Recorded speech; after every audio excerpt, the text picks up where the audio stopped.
Oi,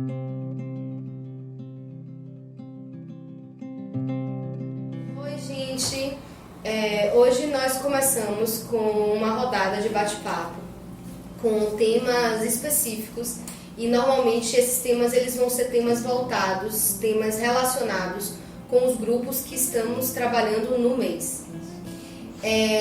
A convidada de hoje ela é muito especial, ela é alguém que sai do meu coração, né? A minha querida Jussi, a minha querida Doula, que será e já é na verdade. E eu vou deixar vocês conhecerem um pouquinho ela vai se apresentar um pouquinho e em seguida a gente vai começar um bate-papo sobre luto e nascimento.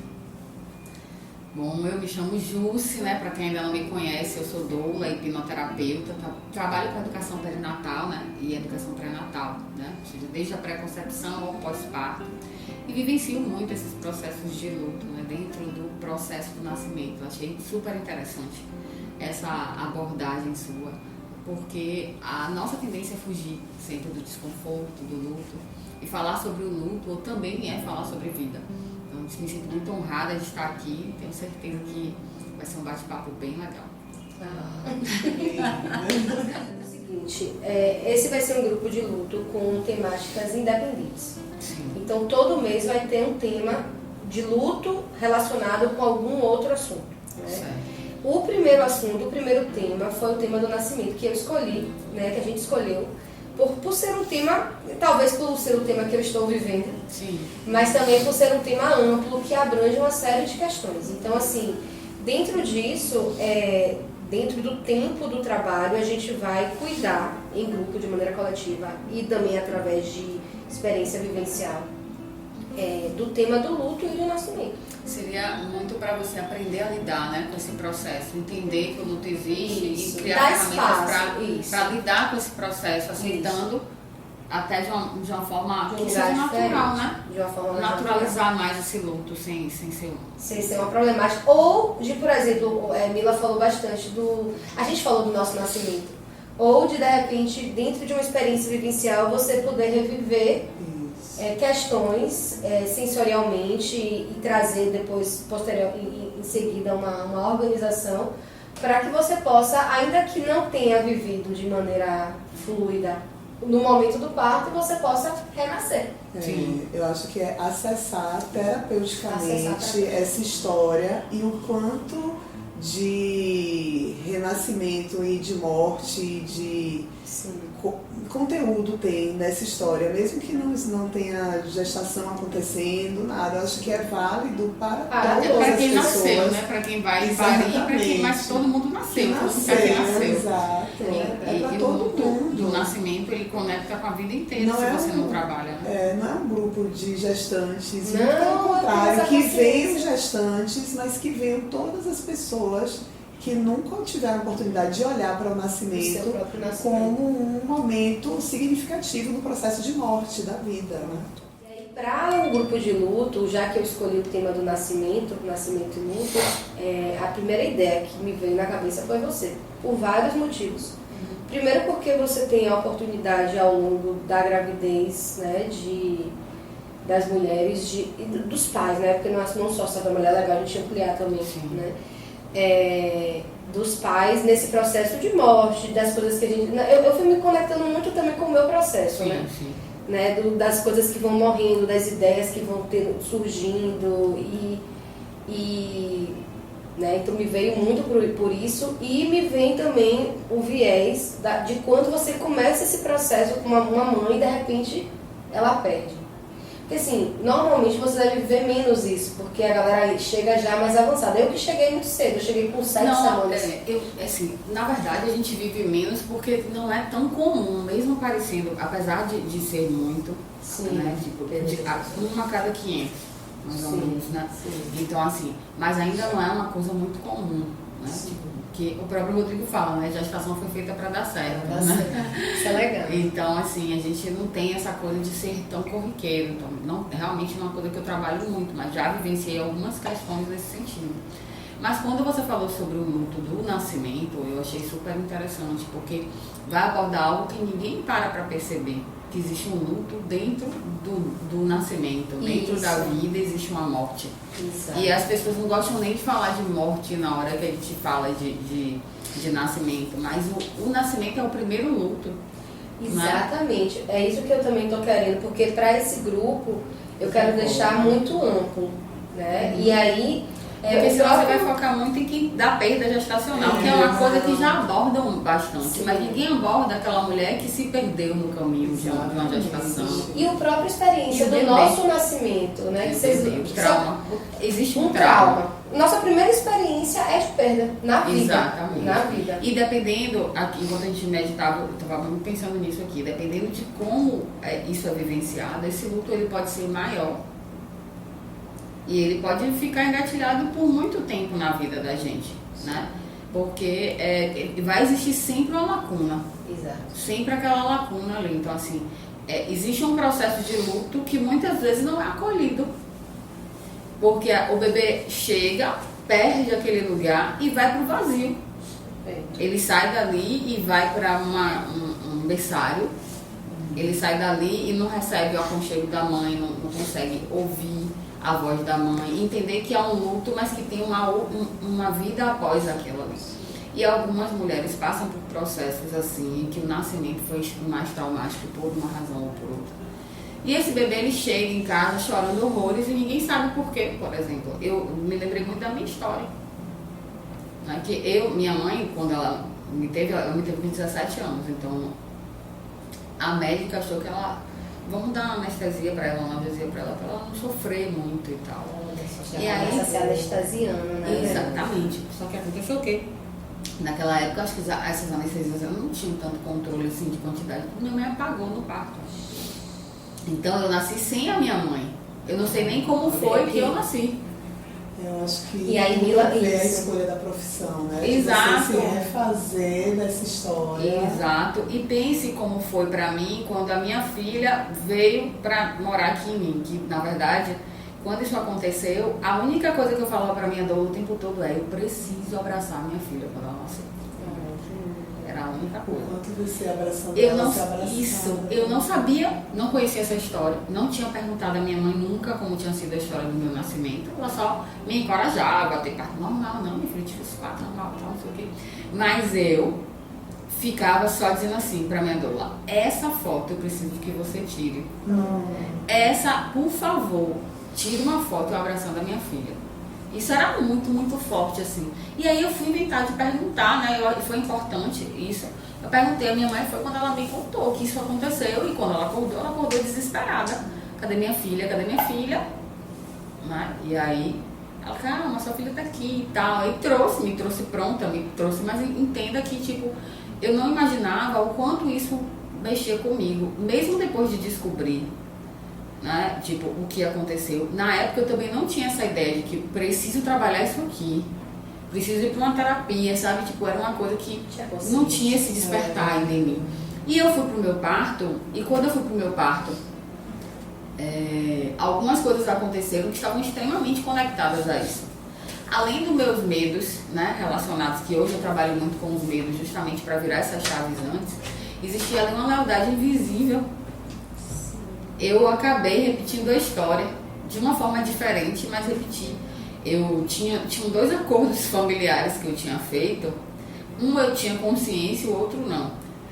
Um seria com minha irmã, que ela queria, porque queria acompanhar o nascimento, mas eu tinha dor e não podia entrar as duas. Eu falei pra ela: se for cesárea, você entra, eu peço pra doula sair. Você acha que eu fui para onde, né? Uma cesárea. Então, era um acordo familiar que existia ali, que eu nem, né? Talvez não tinha nem noção do quanto aquilo ali existia. E a outra foi que, assim que Lavinha nasceu, ela veio no meu colo, eu só consegui dar um beijinho nela, assim, ó. Minha pressão subiu, tiveram que me sedar e eu apaguei também. Já acordei com Lavinha no berçário, tudo desse jeito. Então, assim, foi uma lealdade invisível. Que eu tive ali uma repetição de fato, até para poder honrar minha mãe e a história dela, talvez, ou entender que ela não teve culpa. E aí, em outros momentos, eu vivi esse lugar de sentir até mesmo raiva da minha mãe por isso, sem saber, tipo, existiam gatilhos ali tão fortes dentro desse processo que, tipo, no meu puerpério, eu não conseguia lidar com a minha mãe. Eu não conseguia lidar com a presença de minha mãe, eu tive que ir pra casa da minha sogra. Que é uma coisa tão incomum, né, de acontecer, mas assim, eu fui pra casa de minha sogra. Porque eu via minha mãe e parecia que essa dor voltava, assim, eu não entendia o que era, mas eu não tinha paciência.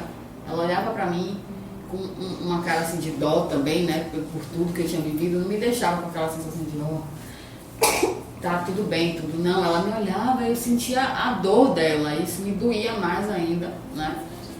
E eu não consegui ficar lá, eu não consegui, sabe, não consegui. E aí, as primeiras semanas, fui pra casa de minha sogra por isso. Então, assim, esse luto, quando ele existe, às vezes ele pode ser potencializado, na verdade, e no processo da esterogestação, né, que é aqueles primeiros 3 meses e tudo, que o bebê chora muito, que o bebê pede muito colo, as pessoas ainda não entendem, querem deixar esse bebê sozinho, querem acostumar esse bebê no berço, querem trazer esse bebê para um lugar de educar aquela criança que, na verdade, ela só quer sobreviver. Ela só tá por instinto. É instinto puro. É interessante quando você fala isso, porque eu intuitivamente, não só intuitivamente, a gente conversa muito, né? E uma das vivências, eu acessei muito o meu bebê, eu bebê, né? Sim. E aí percebi o quanto eu tinha trauma desse lugar por conta de tudo que aconteceu.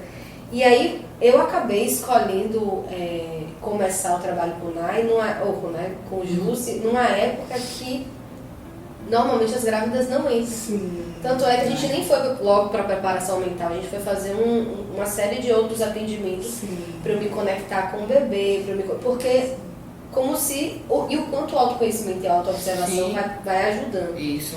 E aí me lembra a ideia que você deu também para o bate-papo, né? Mila trouxe, que eu acho que pode ser muito interessante também dentro disso. Da gente falar sobre... Ela falou assim, como é, amiga? Sobre a escolha do parto normal e do cesárea. Porque esse é um drama muito comum entre as mulheres quando se deparam com a gestação, porque elas têm as crenças familiares que levam para opiniões, né? Porque quando a gente fica grávida, todo mundo tem mais opinião que a gente, né?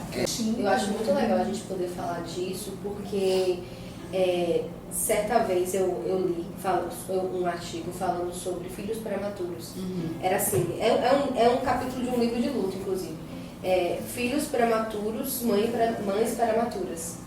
Porque aí falando do quanto nesses 9 meses a mãe também está se gestando como mãe. Ela também, então se o filho nasce antes, ela nasce, a mãe tem que nascer antes. E não é se gestando como mãe porque é o primeiro filho apenas. Eu já sou mãe, cada filho é uma experiência diferente. É único, cada parto é único, cada gestação é única. E essa questão também, né, que você falou desse processo de ser prematuro, também entra na seara da cesárea letiva. Que você escolhe aquela cesárea, né? Você não entra em trabalho de parto, uma cesárea que é eletiva. Por quê? Porque é prematuro para aquela mãe também, que fecha o olho, é como se fosse um piscar de olhos, o bebê está no colo. E o parto, muitas vezes, ele comunica esse lado também. Esse lado de, tipo assim, que ela não está só parindo o bebê, ela está parindo as coisas que ela precisa parir ali. Perfeito. Entende? Então, ela não, esse tem processo do parto, exatamente, é um de deixar ir mesmo, é de se entregar, é um passo a passo que você precisa ter ali. E muitas vezes a demora do parto não é pela questão fisiológica, é a questão emocional, o físico tá ali fazendo as coisas, mas o emocional, o mental, o espiritual. Foi você que me disse, ou foi Bia, que me disse assim, que o tempo da duração do parto tem a ver com o quanto de questões você já trabalhou ou não. Exatamente. Sim. Sobre o processo. Tudo que você não trabalha antes do parto, vem à tona na hora do parto. Vem à tona. E aí, essas questões, muitas vezes, elas precisam se resolver ali. Ou, mesmo que não se resolva, né? Mesmo que não se resolva ali, é um processo de luta. Né? A gente entra na luta e fuga, porque eu tô ali precisando parir, mas não me sinto pronta. em algum lugar tem... Não consigo, acho que não dou conta. Eu me lembro de uma doula que fez a minha formação de um tempo, que ela disse que no parto, assim, porque você entra num processo de muito transe mesmo, né? Você entra num estado de transe, são várias questões, é um momento desafiador, e ela dizia assim, na hora que tá no final, ela querendo desistir, né? As pessoas, não, você consegue, porque aí vai muito também dessa equipe que precisa encorajar, né? Que precisa confiar naquela mulher, até quando ela tá achando que não dá certo, que não vai rolar. E aí ela fez assim, eu nunca nem terminei minhas aulas de piano. Tipo, foi quase uma, sabe, um delírio assim, tipo, Eu nunca terminei nada. eu nunca terminei nada, nem minhas aulas de piano, mas eu parei, você quer que você tá Mas olha como entra em questões profundas. crenças que você tem, e tipo assim, tal, e ela pariu, então depois disso, ela entendeu que às vezes foi porque ela desistiu antes de realmente alcançar aquilo que ela precisava e viver. Ela pariu. Então é algo muito interessante isso, de como o parto também é um processo para aquela mulher. E a gente trabalhando antes ajuda muito, mas tem coisas que a gente não consegue acessar também. E aceitar o parto do jeito que ele chega é aquela confiança que a gente tem de que cada um tem um parto que precisa. Cada um tem um parto que precisa ter. Então você vai para um parto, claro que quando você olha, talvez se eu tivesse olhado para essa questão, tivesse trabalhado isso, tivesse tido um outro olhar para essa minha relação com a minha mãe, talvez eu não tivesse que repetir o mesmo padrão. Se eu tivesse alguém ali naquele momento maduro o suficiente para ter esse olhar atento de dizer, olha, isso aqui é uma coisa que a gente precisa trabalhar, né? Porque isso pode influenciar no seu parto. E aí você desperta, né? Porque às vezes precisa desse olhar atento de quem está acompanhando também. É por isso que a doulagem me levou muito às terapias, porque eu entendi que tinham chaves ali, que podiam ser giradas e viradas antes. Sim, você está falando que essa é uma grande dor sua. Essa é uma grande dor minha, porque naquele momento, isso que você fala, eu não tive a orientação devida. Assim. Despertar de alguém que vai se cuidar, para te olhar e dizer, mas por quê? Que você... Né? E aí o que aconteceu? Quando meu filho mais velho nasceu, quando a gente chegou em casa, ele apareceu com uma febre. E aí eu falei, eu não quero ser irmã de meu filho, então eu não quero nem minha mãe nem minha sogra aqui, vou ficar eu e o Lore. E aí quando eu liguei para ela, falei assim, minha mãe João está com febre. Ela, minha filha, veja o que você vai fazer, você decidiu cuidar dele sozinha, continue cuidando, veja o que você vai fazer, ligue para quem você acha que precisa ligar e faça os seus dê o seu jeito. E aí eu dei o meu jeito, né? Isso me emociona muito porque eu dei o meu jeito e assim, ali eu me apropriei realmente da minha maternidade. Eu fui que nem bicho. Aí eu fui que nem um bicho, fiquei na UTI, que ele foi pra UTI, não era nada, mas com um bebê menos de um mês, que tem uma recorrência qualquer que seja, volta. E aí eu fiquei alguns dias na UTI com ele. E esse foi um processo, assim, muito, muito intenso pra mim, assim. É o momento que a gente vive depois, né? Depois. E que pode durar muito tempo, inclusive. Alguns duram mais de 2 anos, pelo menos, assim, tipo. Porque é um processo de reconstrução. Então, esse momento também que você viveu, foi meio que, eu vou tentar mais uma vez aqui, criar um vínculo com a minha mãe. Porque no momento em que você falou... Exatamente. Deixa eu ver se eu posso contar. Eu vou ver se eu consigo agora. E aí foi o quê? Retraumatizou de alguma forma, porque esse luto de nascimento tem muito a ver com trauma, né? Sim. Esse registro fica na mulher, da criança, do bebê. E como você sempre traz, né? O bebê é corpo puro. Exato. Então acaba que o trauma ele fica aqui, Na célula. Não é uma memória cognitiva de lembrança. Exato. E aí na hora como se eu deslocasse isso para ela, como se eu estivesse entregando a minha maternidade para ela, e que bom que ela negou naquele momento também, porque aí eu me apropriei totalmente do meu filho. Eu sou aquela mãe que Ninguém entra dizendo que vai fazer com meu filho, não. Porque quem diz sou eu. Falar isso, porque na verdade a gente fala muito também dessa questão de quando a gente vai se tornando, quando a gente se torna mãe, a gente faz essa transição de papéis, né? A gente sai do processo de filha para ir para o lugar de mãe. E muitas vezes a gente fica olhando para trás, no lugar de filha. Por quê? Porque faltou esse olhar para a filha no momento em que era necessário. Então é um resgate que você quer fazer ali, que às vezes a própria mãe, que é a avó, também quer fazer, que se volta para o neto, que olha aquele neto como uma segunda chance de fazer diferente, né? E entra em processos ali que muitas vezes a gente nem tem consciência. A gente nem tem consciência. Essas dinâmicas sistêmicas, elas são muito silenciosas e muito profundas. Porque são lealdades silenciosas. Exato. É por isso que eu demarco assim, o que eu posso, porque assim, eu percebo que na minha gestação houveram muitos intempéries assim, que fizeram com que minha mãe não pudesse curtir a gestação. Por vários motivos, assim, muitos motivos, dentro do contexto de vida dela mesma, da época. E aí eu percebo ela tentando ou querendo, e acho justo também, resgatar esse espaço e esse curtir que ela não pôde a partir da minha gravidez. Sim. Só que eu sempre tento demarcar bastante o meu lugar e o lugar de Clarice. Então, assim, às vezes ela fala assim, ela chega e fala assim, boa noite pra minha netinha. Eu fiz, mande boa noite primeiro pra sua filhinha. Aí ela, você tá com ciúme? Eu falei, não tô com ciúme. Eu só tô dizendo que antes de você ter uma neta, você tem uma filha. Sim. Clarice vai ter não um privilégio não, mas um benefício muito grande de chegar com uma mãe que já, consciência, né, que tem um já vem caminho, né? muito trabalhada, né? Isso é incrível, isso é a mudança, o que se fala de nova era, né, dessas gerações que estão chegando, é porque essas mudanças que vão sendo promovidas por quem está, vai permitindo que quem chegue para um lugar diferente. E quem chega tem chegada diferente já. Porque naturalmente a galera tá chegando. Porque ele já chega dizendo essa geração tá incrível. Eles já chegam para olhar para você e fazer você tipo, é isso aí mesmo. Vamos lá. Não, na verdade,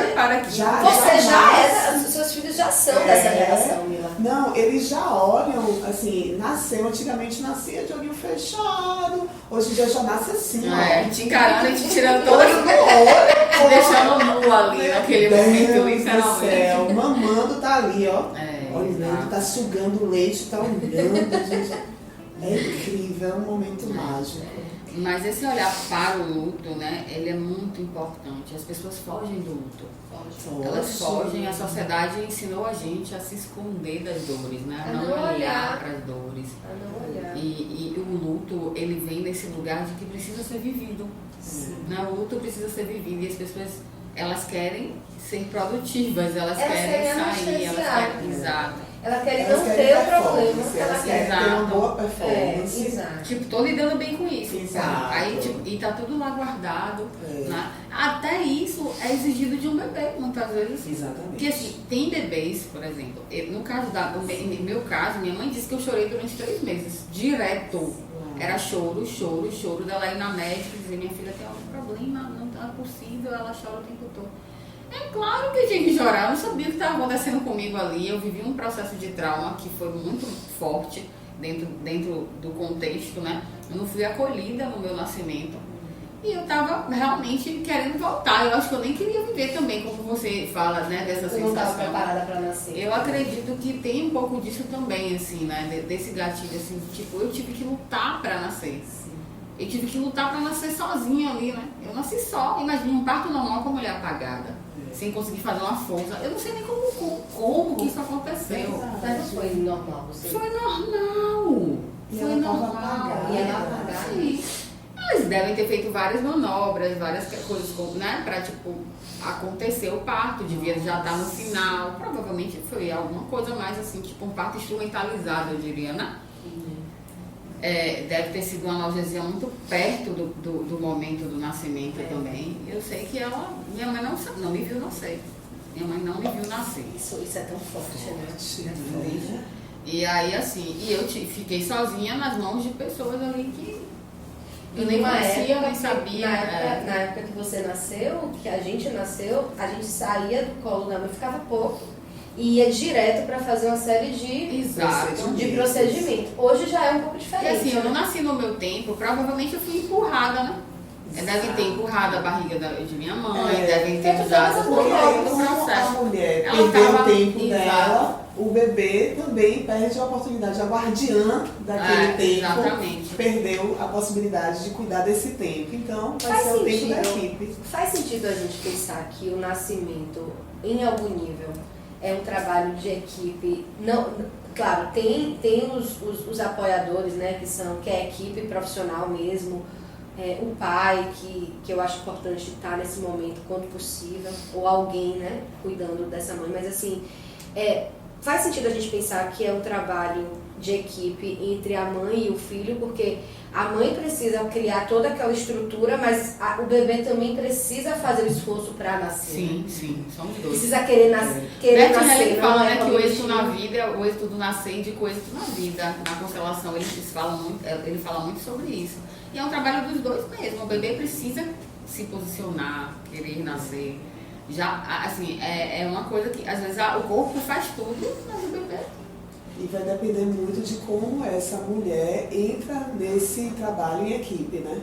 Sim. Porque se ela está mais apropriada de si ou menos apropriada de si, vai fazer toda a diferença que você na hora desse filho. E o que porque você se comunica ali com o seu filho. Então, aquela coragem, a ideia também, isso aqui é uma coisa também que acontece muito. Eu atendo muitas mulheres que enxergam dois sofrimentos da mesma maneira.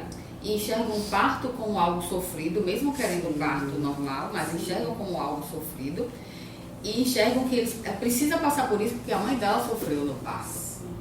Então entra naquele lugar, a mãe contou o tempo inteiro pra ela, eu sofri muito pra te ter, eu sofri muito pra te ter. É uma dor insuportável, a pior dor da sua vida. Ela vai com essa ideia, de que não, eu preciso sofrer mesmo, tipo, sofrer pra merecer, né? Sofrer pra poder pagar a mãe o que a mãe fez por ela. Tem um lugar aí que, tipo, algumas mulheres, elas chegam nesse lugar. E o parto, às vezes, ele pode estar extremamente fluido e pra ela é como se fosse muito dolorido. Tá muito desafiador. Por quê? Porque ela precisa enxergar dessa forma, né? A mãe é uma figura de autoridade também. E aí entra nessa figura de autoridade desde a época que você tá ali parindo, né? Desde antes. Porque você lembra de uma sessão que a gente fez, onde eu trouxe exatamente isso, eu levei para o atendimento com o Ju. O meu medo da dor do parto. Aí a gente foi futucar, olha de cá, olha de lá. E quando a gente se depara, primeiro que a ausência de informação de que é possível, né, não ser tão doloroso, ela me passou um livro massa, que eu tenho lido, que fala disso, sobre a ressignificação da dor do parto. Ela falou assim que, não vou deixar você falar que é melhor você falando do que eu, mas aí quando a gente foi futucando dentro do meu processo, vinha muito as crenças familiares, crenças sociais, de que o parto é a pior experiência de dor do mundo. Mas aí por quê? Aí a gente ficou até debatendo no dia. Porque a dor, ela não é bem vista na nossa sociedade. A dor, a morte. A morte, a dor. O lado, sombrio. Tem história isso, né? Tem histórico, E são várias questões que estão conectadas à dor, né? Tipo assim, como eu falo, não é só a dor física. A mulher, ela tá parindo outras dores, ela tá vivenciando outras dores ali no processo. Então, assim, já tive gestantes também, tipo, no processo do parto, ela sentiu muito. E esse sentir muito, você olhava isso aqui, não é só o físico. Sabe? Você saber que aquilo ali não é só o físico. Foi uma mulher que veio de um lugar onde, tipo, ela estava parindo sozinha, ela não tinha a presença da pessoa que ela, né, que estava ali, que tinha sido a pessoa que tinha gestado aquele, né, concebido aquele bebê com ela. Eram coisas que estavam acontecendo ali por trás que fazia doer muito mais, porque ela estava ali conectada a uma outra dor, né? Que era a dor da solidão, de não poder contar com aquela pessoa, de não saber como é que ia ficar, né? Foi uma questão bem delicada, porque inclusive foi assim, ela dentro do processo lá, vivendo as dores dela, e outra mulher do outro lado, chorando também por conta disso, porque foi uma situação assim onde ela conheceu uma pessoa que estava separada, acabou que engravidou e depois ela quis voltar para outra pessoa, né, para a pessoa que tinha terminado. E nisso foi uma dor para todo mundo, né? Foi uma dor para quem voltou, né, que estava ali querendo vivenciar o processo, foi uma dor para ela. Então, foi uma coisa assim, porque o pai foi e levou a namorada, que era ex, que voltou a ser atual. E a namorada ficava chorando do lado de fora, porque tinha... Sabe? Então, assim, conecta com muitas dores. Quando o nascimento, ele não é um evento... Tem muitas histórias, muitas histórias. Não é simplesmente um evento... Aliás, nunca é um evento só de nascimento. Não é só o Tem a morte, mas assim, tem a morte do nascimento, mas também, assim, quando o nascimento, ele não vem de um lugar... com todas as vibrações do nascimento, né? Por conta do contexto. O que deve acontecer de história. E se a gente pula etapas, né? Porque o que a gente vem buscando também, ultimamente, é isso, pular etapas. Sim. Eu não vou viver o luto, eu quero só colher o louro.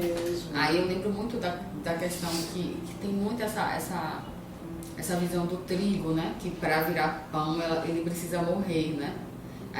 O trigo, só trigo não é nada. Não é um alimento, ele não alimenta, ele não traz. E a gente entra nesse processo de olhar como a natureza nos ensina que o luto é importante, né? Aquela borboleta que antes era uma lagarta, se ela for tirada daquele casulo antes da hora, ela não sobrevive. As próprias plantas, né? As próprias plantas, se você não faz uma poda, não corta, né? Não deixa ela morrer um pouco, lembrei da sua mangueira. Né? Se não deixa ela morrer, não vai. Enfim, né? Ela não. Essa permitir também está no vazio, né? E a mangueira. Eu não posso me preencher se eu não tenho espaço. Como é que eu vou me preencher de algo novo se eu não esvaziei o que não tem mais sentido para mim? O puerpério entra nesse vazio. O luto do bebê e da mãe, né? Essa ambivalência vem desse vazio, de não se reconhecer. De você olhar para aquele bebê e não reconhecer, porque ele é um estranho íntimo para você. Aí você olha para aquele bebê e você... Cada dia ele está diferente, você está ali na ideia de cuidar das demandas da sobrevivência, né? Que você troca a fralda, que você dá peito, que você não sei o quê. Mas ao mesmo tempo, seu filho, e você diz, meu Deus, isso aqui saiu de dentro de mim mesmo. Né? Aí você, é um misto de alegria, ainda bem que a gente tem muita ocitocina, né? Porque se não fosse esse hormônio do amor, meu Deus. Eu acompanho. O prazer na dor. Isso, porque inclusive ela libera endorfina também, né? Isso. Ela libera endorfina. A minha experiência com isso é como terapeuta, né? Então, assim, tudo que eu vou vivendo, eu tô vivendo aqui em tempo real, nunca fui mãe e tudo mais. Mas, assim, o que eu percebo através do discurso delas, das falas e do que eu venho trabalhando, né, dentro dessa gravidez, é que verdadeiramente deve ser a maior experiência de presença e de aceitação do vazio. Porque o que é que eu percebo? Quando a mãe domina a rotina do bebê, ele dá um salto de crescimento e muda tudo.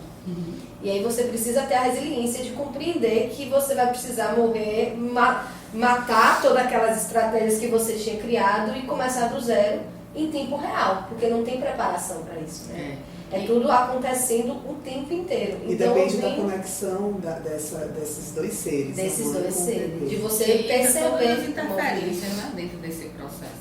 Você está chorando, mas por que você está chorando? Seu filho está bem, deu tudo certo, olha aí, ele está bem. Né? Tipo assim, mas eu tô chorando outras coisas. Então, assim, o choro ele vem tanto da mãe quanto do bebê. O bebê, inclusive, chora muito a dor da mãe, né? Porque existe uma fusão emocional ali.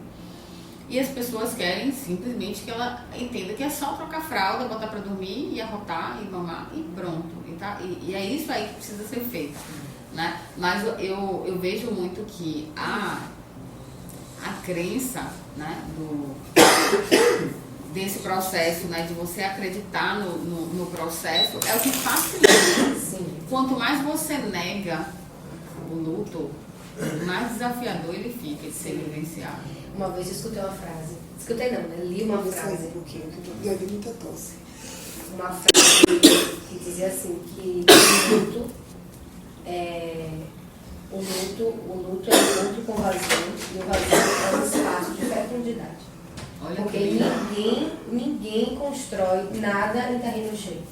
Pois é. Para que a gente possa construir algo novo, precisa esvaziar. Exato. E precisa ter o tempo do esvaziamento, o tempo do semear, o tempo do preparar a terra, né? Na verdade, do preparar a terra, do semear, para deixar a coisa crescer e nascer. E não ficar buscando resposta o tempo inteiro. Não querer a gente tá o tempo todo querendo respostas, né? E às vezes eu sinto também muito isso, essa ansiedade do resolver. Não, eu tô assim, eu preciso melhorar. O que eu tenho que fazer? Não, isso aqui não. Aí você vai o tempo todo racionalizar. Você leva para sua mente consciente aquilo. E aí a sua mente consciente inventa um monte de historinha para você acreditar ali. Só que seu subconsciente está trabalhando de outra maneira. E se você para se observar, para respeitar isso como uma fase, né? O mantra da maternidade é o vai passar. Né? E aí a gente olhar para esse lugar de tipo, ok, isso é uma fase. Eu vou passar por isso. Eu me lembro que no meu puerpério eu fiquei muito nessa da profissão, porque eu não quis mais ser, né? Eu trabalhava numa área comercial, eu trabalhava de eu não queria mais trabalhar com aquilo. E aí eu peguei uma dessas coisas de orientação de carreira e perguntei assim, se eu tivesse uma coisa para você ser na vida hoje, o que você seria? Na hora veio a resposta, mãe. Era a minha prioridade no momento. Eu estava no puerpério, eu tinha uma filha para cuidar. O que tu ia responder? Mãe. Eu fiz, mãe. Aí quando eu fiz isso, ao mesmo tempo me veio aquela cobrança, meu Deus, mas eu não posso ser só mãe, eu tenho que buscar outra coisa. Mas existem momentos em que a gente precisa ser só aquilo mesmo e tá tudo certo. E o quanto isso é terreno para outras coisas. Porque, gente, Camila, você é testemunha disso. O quanto em 5 meses de gravidez eu já girei chaves e destravei questões. Então, assim, o quanto a maternidade ela pode trazer essa transformação a partir da morte. Sim. De antigos padrões, de antigos pensamentos, de antigas crenças. E eu acho que, assim, dentro disso, de ser uma grávida que busca o processo, né, de mergulho, de trabalho terapêutico, e já tem um caminho também em relação a isso, eu fico atenta quais são os meus principais sintomas na vida, porque eu sei que serão os meus principais sintomas na maternidade. Sim, porque a gente é um reflexo, né, de tudo. Então, tudo que acontece é reflexo da nossa programação mesmo, do que a gente tem na mente ali, de crença, de tudo. Então, se eu sou assim, né, a aula de piano, ela entra aí. Se eu tenho dificuldade, no caso, né, se ela tinha dificuldade de encerrar ciclos, ela automaticamente vai acreditar que ela vai ter dificuldade de ir até o fim do processo de parto. Exato. Mas o parto te coloca no confronto de, minha querida, tem que nascer. A gente vai precisar encerrar esse ciclo. Você não vai poder deixar tá, amanhã eu volto, fica aí, amanhã eu volto. Tem como. E outra coisa que eu acho que tem no momento do parto é de confiar num suporte. No suporte, né? no processo de que natural você não das está ali coisas. sozinha, de que tem uma rede de pessoas que estão junto com você ali. Então eu acho que isso tem uma... E aí demarca também pessoas que não conseguem pedir ajuda, que não conseguem confiar, que tem umas feridas ali que não permitem que isso avance. A hora do parto é onde tudo vira um grande sintoma. Ela não consegue não pedir suporte. Exato. Né? Ela não tem como, ela precisa do suporte. Pois é, e aí o remoer às vezes e do bebê não se permitir ali, é porque ela está segurando ali. Não tenho como pedir ajuda, não sei o que é isso na minha vida. Eu vou pedir ajuda e não vou receber, e vou me frustrar de novo, enfim, eu vou ficar sozinha aqui. Então, esses dramas, né, da vida vão ali só. O nascimento é um pocket dos dramas da vida. É. Tanto o nosso nascimento de muita coisa morrer e muita coisa nascer. Eu não sei falar, é um evento extrasensorial, né? Ele trabalha muito esse sutil. Existe um campo sutil que está movendo tudo aquilo ali. Que É o maior evento da vida. O maior evento da vida. A morte propriamente nascimento deve ser diferente, deve ser. É a morte. Eu fazia um trabalho com Sade e com Clarissa, né, que a gente falava sobre morte em diferentes perspectivas. Eu falava pela perspectiva terapêutica, da psicologia, Clarissa falava pela perspectiva médica e Sádia pela perspectiva filosófica. E aí Clarissa vai falar uma coisa muito interessante, que a morte é uma passagem, assim como o nascimento. Isso. Só que da mesma maneira que o nascimento, que a morte, você sai de uma existência e vai para um outro, para uma passagem para um outro lugar que a gente não sabe ou não lembra. Exato. O nascimento também, o bebê, ele não tem consciência de onde ele está indo. Então ele precisa morrer para fazer, quer dizer, precisa morrer para se permitir fazer essa passagem, precisa fazer essa passagem para entrar nesse novo mundo. E a maneira como a gente entra nesse novo mundo diz muito. Exato. Diz muito. A maneira como a gente entra, a maneira como a gente é recebido. Né? Não só o entrar acontece e depois, né? E o receber. Né? O receber. Então, assim, tem uma neonatologista que ela fala assim que o choro do bebê é para contar a versão dele da história. Ai, que lindo. Né? Ela conta assim, não para de ficar pedindo para aquele bebê parar de chorar. Olha para ele e fala, tá, sim, tipo, repete as feições dele, olha para ele. Porque quando alguém tá chorando, que você vai buscar, né? Eu tô chorando, eu vou buscar o outro, eu não fico, calma, não sei o que, eu olho, poxa, como que você tá? Eu posso imaginar como você se sente. E o bebê está ali chorando e contando a parte dele da história. Eu não sabia disso. E agora eu fico tão emocionada, porque quando os meus bebês choravam, eles ficavam chorando e ficavam, mamãe, que foi? Isso, é isso mesmo. Era como se eu estivesse realmente conversando com eles. E ela falava, para de chorar. Eu ficava, e ficava aquele, ele tirava, e eu ficava, mamãe. E ele chorando, é lindo isso. E aí você ouve o seu bebê. Eu nunca tinha ouvido isso, mas aconteceu comigo. Então, muito. E a sua conexão ali se forma, porque o choro não é para ser calado, o choro é para ser acolhido.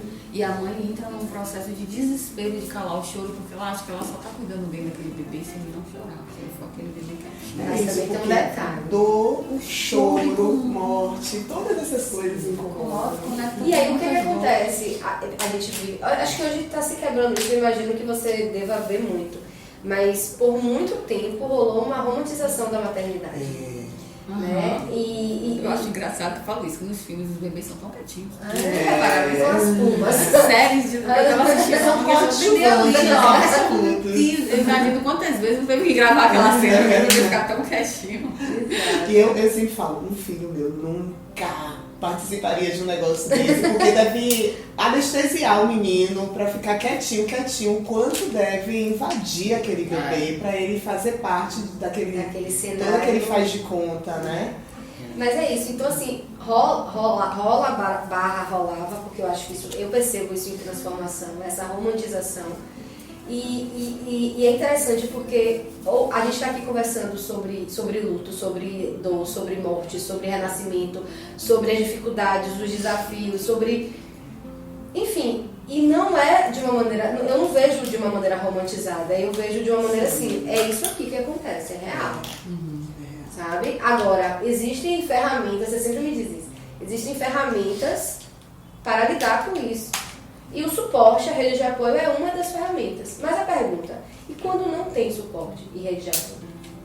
Né? Como passar por não só a experiência da gravidez, porque eu particularmente vejo o quanto Rafa é importante assim. Imagino que é a mesma coisa com o Lore. O quanto Rafa é importante, porque, por exemplo, qual é o meu grande tema? Antecipação, aceleração. Sim. Rafa, a vida inteira de Rafa é volte. O que você tem pra resolver agora? E você também me ajuda muito nessa coisa de trazer pro presente. Então, esse suporte do estar junto, de me ajudar a fazer os exercícios que eu preciso fazer, de todo dia, de noite, o ritual, de passar... Eu posso passar o creme na minha barriga, mas todo dia é ele que passa o creme na barriga. Isso tudo vai me acalmando, me acalentando, vai me dando borda para viver todos os desafios. Mas a pergunta que eu fico muitas vezes tem muitos casos que não tem rede de apoio. Eu não falo só rede de apoio de marido, não. rede de apoio de marido, rede de apoio de qualidade de pais, rede de apoio de qualidade de equipe, de relações de uma maneira geral, né? Porque não estou falando só da relação do cônjuge, né? Mas, e aí? Diante disso, assim, como é o cenário? Vamos para a parte das verdades difíceis de engolir agora. Vamos. Você acredita que uma pessoa não tem suporte somente por uma questão de uma realidade material? Ou ela está manifestando essa falta de suporte para provar para ela que ela dá conta de tudo? Quantas pessoas, na verdade, não olham, né, e não se colocam nesse lugar de saber que é seguro pedir né, e ter suporte? Né? Então, assim, quando o Rafa passa o creme na sua barriga, ele passa porque você se permite, né? Você podia dizer, não, eu faço isso, eu posso dar conta disso. E, assim, a gente cria a nossa realidade. É um desafio falar disso num lugar onde a gente sabe que existe uma desigualdade social muito grande. Mas mesmo se a gente for olhar para esse lado da desigualdade social, você vai ver que as pessoas, até as menos favorecidas, são as que mais têm rede de apoio, às vezes. São as que mais uma ajuda a outra, a vizinha ali, fica com o filho para ela ir trabalhar, porque é uma sentindo a dor da outra e a outra dizendo, vem, eu preciso mesmo, botar água no feijão para bater uma laje. Então, assim, de ninguém. Exato, e quando a gente olha para esse lugar, a gente para pensar. E quando não tem suporte, a pergunta é, por que você não olha para o seu suporte? Quem é o seu suporte? O seu suporte pode ser a sua mãe, pode ser o seu pai, pode, mas se não for, quem é a sua família de alma aqui? Quem são as pessoas que de fato você se conecta? E que talvez você não tenha se colocado nesse lugar de dizer, olha, queria muito se viesse aqui. Tô me sentindo sozinha, vem cá me dar um apoio, sabe? Então, o não ter suporte, Lari, é uma escolha também. É um querer provar para si que eu dou conta. Aí eu vou falar de mim. Eu queria um parto normal para não precisar de ninguém. Eu queria um parto normal, você vê o quanto tudo quando acontece ali tinham várias questões que eu precisava viver aquela cesárea. Eu comprei um varal, eu aluguei um flat do lado da maternidade para ficar só eu e o pai de Lavínia lá. Comprei um varal, porque era a única coisa que não tinha um varal, porque eu ia lavar as roupas dela, eu ia fazer a minha comida ou viver de marmita um tempo. E eu ia ficar sozinha lá, vivendo o meu puerpério, só eu, ela e Renzo, né? O pai dela. Eu me lembro que minha sogra comprou uns pregadores. Ela se me apoiava tanto que ela... Então eu comprei uns pregadores para você usar só para as roupinhas de Lavínia. Eu não consegui nem voltar pro flat. Eu deixei lá alugado um mês, com a cesárea. Eu não queria nem saber daquele flat. Eu fui na casa de minha mãe, depois na casa da minha sogra. Eu precisei de gente assim para vestir até a minha calcinha. Porque na cesárea a gente precisa, no início ela baixa, né? Eu precisei e isso doeu muito, mas ao mesmo tempo eu pude ver o quanto eu posso relaxar e aceitar um suporte. Eu não vou ser menos mãe, né? Como as pessoas falam, porque eu não consigo ir naquele momento dar cola ao meu filho porque eu tô cansada. Porque eu preciso dormir. Porque eu preciso tomar um banho. No banheiro, simplesmente. Ir no banheiro. Então, assim, eu vim de um lugar de uma ansiedade que eu queria resolver tudo. Sim. Eu queria resolver tudo. Eu confesso que eu tenho um pouco dessa fantasia, porque eu já recebi vários convites, não, né? Não de convites de ir até. Convites de pessoas querendo me ajudar no puerpério. Né? Lúcia, que cuidou de mim, já falou, eu vou vir e vou passar 2 meses. Não, ninguém vem. Minha mãe já falou, não, ninguém vem. Então, assim, é como se eu tivesse um pouco nessa fantasia ainda de querer dar conta. Isso como a Rafa é a única pessoa que, dentro desse contexto, é tranquilo ainda que entre, né? Isso também é uma construção. Mas vem também desse lugar de você entender que quando a gente fala de dar suporte, não pode ser um suporte que te invalide. Exato. E que não te pode ser invada, um suporte que faça você acreditar que você não é capaz de cuidar do seu filho. Eu acho que meu grande medo é entendeu? O suporte que você precisa ali é o suporte para você. Isso. É alguém para cuidar de você, para você poder cuidar bem do seu bebê. Entende? Então, assim, não é que você vai chegar e não vai fazer nada. Você tem muita coisa para fazer e por isso vai ter dias que você vai esquecer até de escovar os dentes. Isso é tão simbólico, porque quando tem nos Estados Unidos tem uma cultura que é assim, se você perde alguém, um ente querido, os vizinhos, eles meio que se unem para te alimentar. Cada dia vai alguém e leva uma comida. Porque eles entendem que aquela pessoa está vivendo um processo profundo de dor e de mortes simbólicas e de luto mesmo, na verdade, propriamente dito. E que ela não tem... Ela precisa de receber o cuidado, mas ela precisa estar sendo alimentada no básico, nutrida no básico, exato. Porque tem uma parte que só o enlutado vai viver, ninguém vive por ele. Mas é possível ter um suporte no que é do entorno mesmo, né? Exato. Então, assim, você falou isso, eu me lembrei dessa cultura, né? Da cultura deles, assim, de se mobilizarem para nutrir, para alimentar aquele indivíduo que está passando por um processo de perda. Exato. E aí a gente entra nesse lugar do luto de novo, né? Sim. E é só que as pessoas não estão preparadas para dar esse suporte, isso é verdade. Elas invadem. Elas querem muitas vezes fazer aquilo que não cabe a elas. Então, assim, eu vou voltar com o exemplo da sua mãe, né? Tipo, ela te encorajou ali naquele momento agora você faz, você disse que ia dar conta, na hora eu não recebi como encorajamento, na hora eu recebi como desamparo. Isso, mas fazia parte de mim, era a minha leitura. Isso, né? Mas entenda, ela podia ser essa pessoa de estar ao seu lado e dizer, e agora, você quer fazer o quê? Eu tô aqui. Sim. Assim, não entrando no julgamento, mas assim, a gente não está preparado para isso.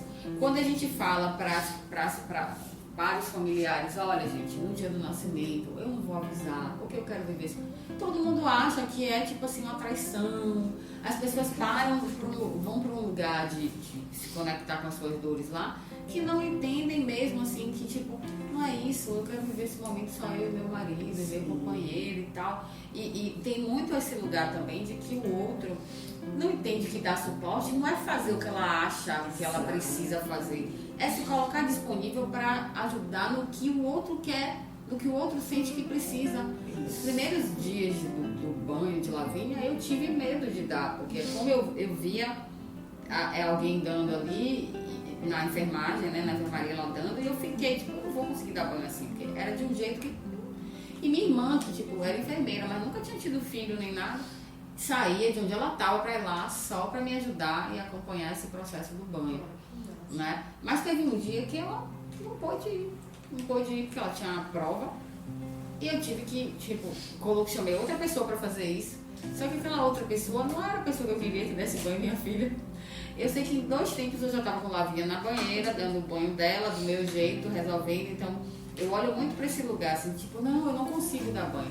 Será que você não consegue mesmo? Vem cá, a gente vai junto, vamos fazer junto. No puerpério dela, o banho, ela dizia, o banho aqui é a 4 mãos.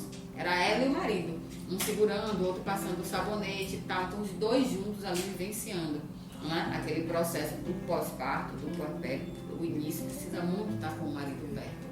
Quando você vai muito para esse suporte, às vezes esse suporte começa a tomar lugares que também não são planos. É outro assunto que a gente teria que trazer aqui, né? Porque tem a parte do luto dentro desse contexto, mas tem a parte das expectativas, né? Que você tem que lidar com muitas expectativas no processo de nascimento.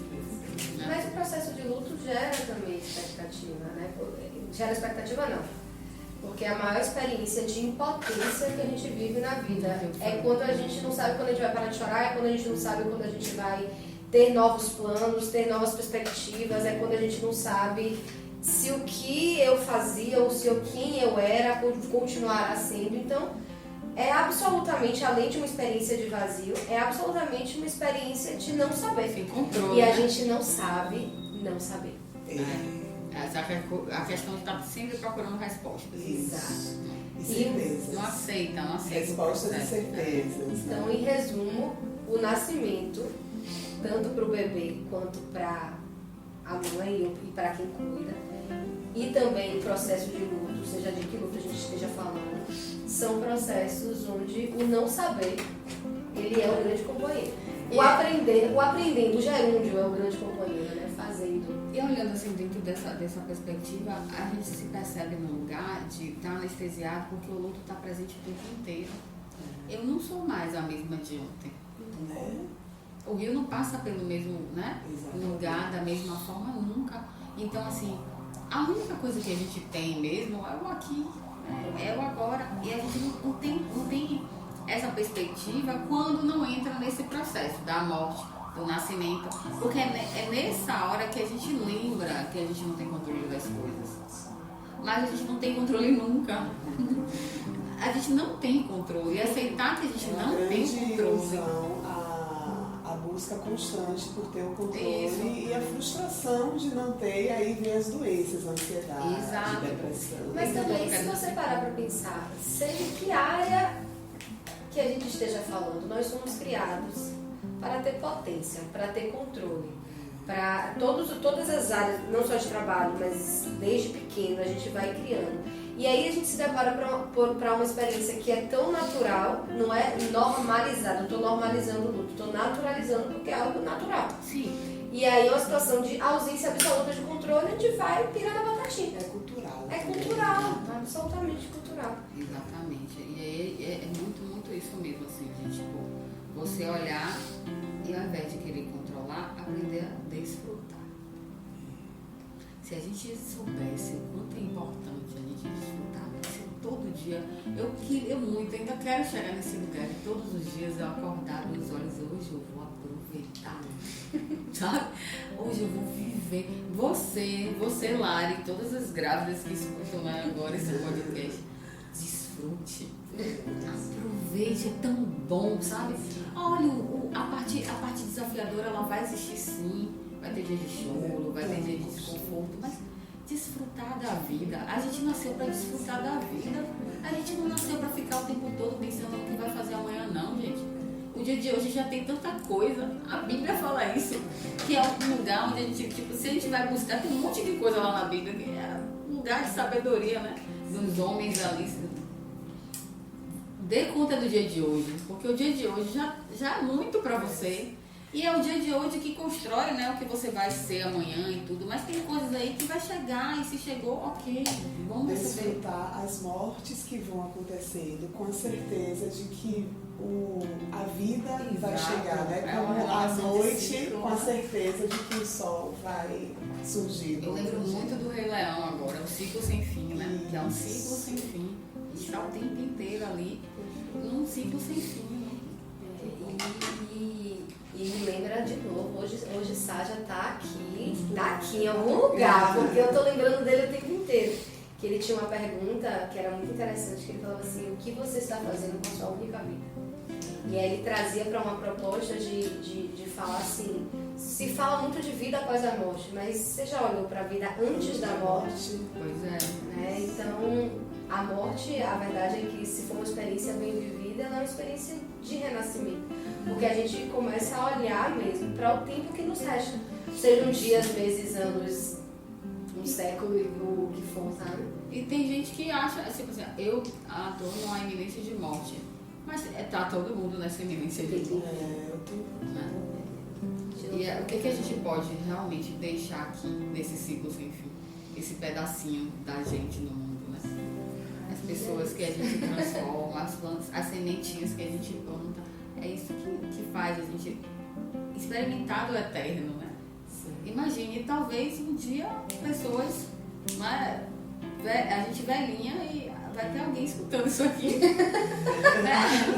Ou sua filha depois vai estar ali, olha pra isso. Olha, minha mãe grávida falando de mim. Ai, que legal! Não tinha pensado nisso. E a gente tá deixando isso largado também, né? Um beijo! Direto do túnel do tempo. Papai tá aqui também, claro. Atrás das câmeras, como sempre. Não, mas eu tava lá também. Olha que lindo, Ângelo, muito obrigada. Que papo gostoso, eu nem senti. É bom quando é assim. Ai, gente, gostei. É bom quando é assim. Eu go- Já gostei. Já gostei. E aí você vê o quanto a história do luto traz vida. Total. É. Falar de morte é falar de vida. Falar de morte. É falar de vida. Não tem outro. E falar de vida é falar de morte. E falar de vida. E vamos aceitar isso. Isso. Vamos aceitar que o luto existe. Vamos aceitar.